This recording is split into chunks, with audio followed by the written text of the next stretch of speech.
Hey everybody, I'm Toussaint Morrison. Thank you so much for tuning into the Social Science Club. We're gonna jump right into it. Today, I'm going to talk about what the life experience is like, or my lived experience has been being the child of a single parent family and experiencing my parents' divorce from a very early age to an adolescent to now as a 41-year-old man. And the arc and the journey is a long one, but I can break this down into three parts. And the best way that I can break it down is confusion, story, discovery. And what I want to just give you from this video is I want to give you my experience with the hopes that it can help you navigate the situation that you're going through, because I don't believe divorce or single parent families are limited. The experience isn't just limited to that of confusion, story, and discovery. It can really apply to a lot of things. And I want that to hopefully help you out with whatever you're going through. So when my parents first divorced, just to give you my specifics, not anybody else's involved, but from the ages of 0 to 4, I saw a fair amount of conflict. And in watching that, and your brain is developing at that time, you're then grasping onto those tools as a kid, saying, oh wow, this is the way that conflict is resolved. This is the way to be. And when you're watching that happen continuously, those become your tools for survival, for making a bid at love, for living, essentially. And that is the way that, unbeknownst to you, you gather your understanding of the world. So growing up, I remember there was a moment between my parents, one of them just took off without saying goodbye to the other. It was just like, ghost, gone. And my brain at the time was like, I guess that's one way to say goodbye. When in reality, it's not necessarily the most compassionate way to say goodbye to somebody, now is it? And that then becomes something that's put into your arsenal. And it's not to put any indictment on my parents at all. It's the situation they were in. They were doing the best that they could. Regardless of how I feel about that, we'll get to people doing the best they can in a little bit.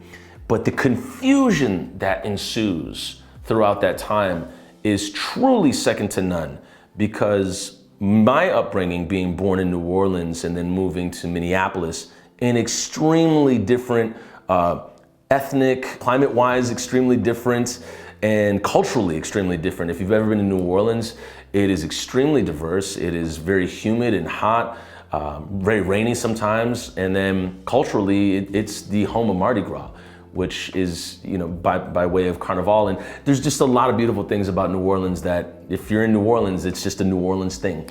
And in Minnesota, it is I'm sorry. It is very, very different. The passivity here is second to none. Maybe Seattle got us. And racial disparity in education, law enforcement, and employment is some of the nation's leading racial disparity. And it is very cold here. It is one of the most, I think it's the coldest major city in the US. There might have been another city that's taken over, but we're up there, and that's Minneapolis for you.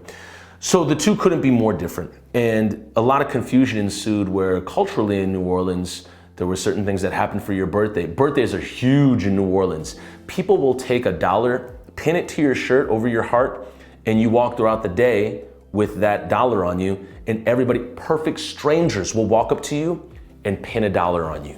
They just keep giving you money. That's the New Orleans way. In Minneapolis, no, that doesn't happen. I mean, you probably have a birthday party, but that ain't nobody pinning no dollar to you. But those are just like, this is an example of the differences. And to come to Minneapolis, the confusion that ensued was, why are we here? Why did that happen? And where is my other parent? And in those situations, and from my work working with kids who have just gone through watching their parents divorce, it is paramount to be able to give them a solid environment, because when you go through a divorce, everything is unpredictable. You don't know what's gonna happen next. Are we moving? Are we staying? Is somebody fighting? Is a phone call gonna come through and one of my parents is crying now? What's going on? What's going on? So there's not a whole lot of stability when you're going through the terrain of a divorce, thusly the confusion. Then comes the explanation as to why. And as an adolescent, there was a reach and a need to find the why did this happen? I need to understand this story and why this is the way it is. And the root of that for me was, why wasn't I loved? Why wasn't does my other parent not love me as much as the other one? Or what's going on here? Do I not deserve love? Is love even real? All these questions swirl about the mind of an adolescent, and it obviously can become confusing, but this is where the story solidifies. And the story then becomes something that you stick to. Well, this is the way things are because of this.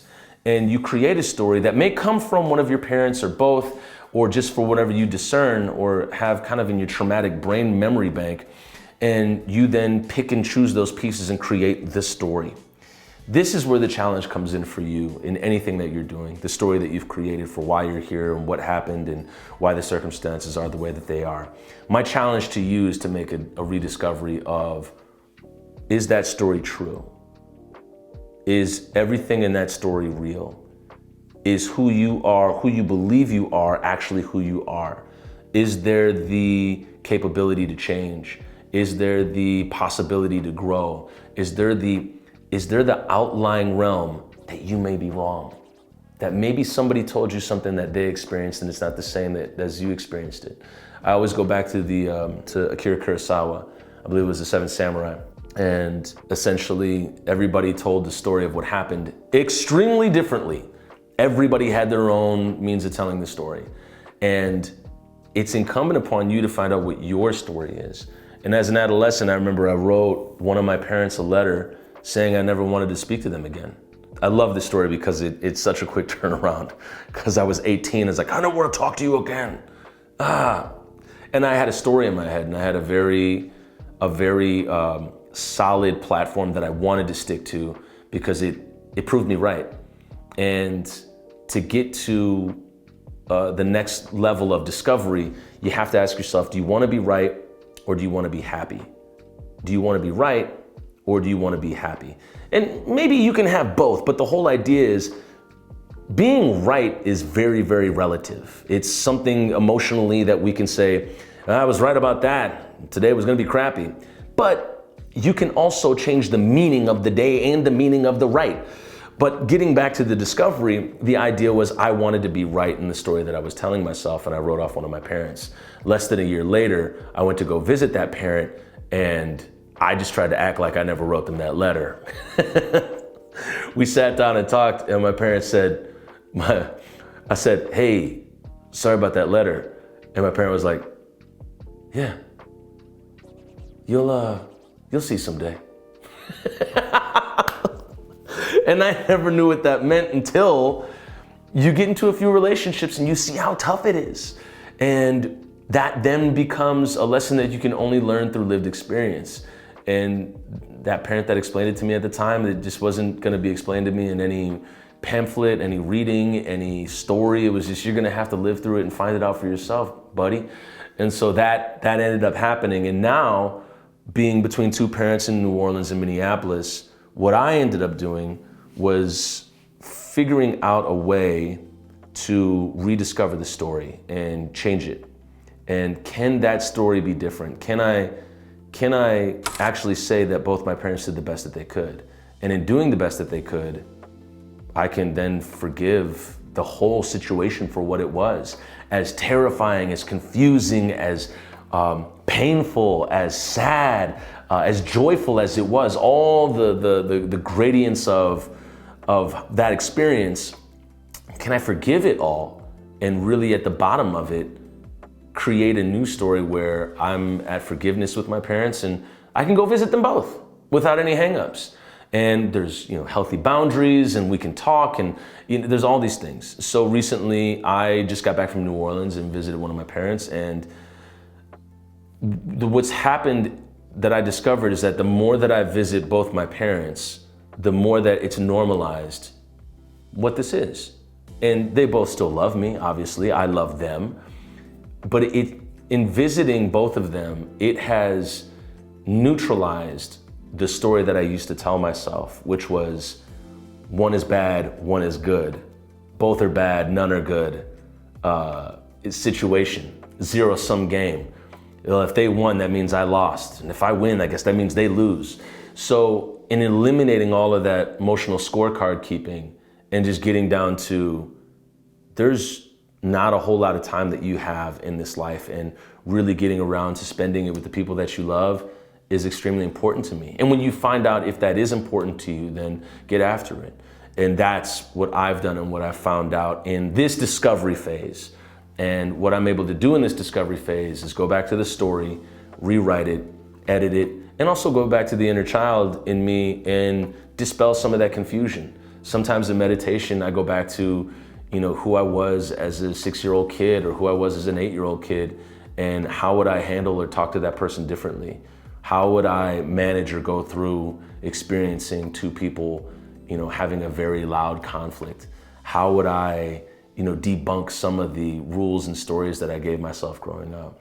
So my challenge to you is to enter into discovery after you've solidified a story and what you believe the way things are and have to be in your life regarding what happened. And so rewrite the story or rediscover what it can be for you. And hopefully that will bring you to a place of forgiveness for what happened. And then also the ability to change and reset and transform the circumstances in your life. So yeah, just simple stuff. What's taken me a lifetime, and I continue to work with it to this day. But I just wanted to share that information with you in hopes that it could help you out growing up in a single parent household and bouncing back and forth between both parents. Thank you so much for listening to this video, watching this video. If you found it of value, click like. If you haven't subscribed, hit subscribe, and we will see you in the next video. Thank you so much for joining. Bye-bye.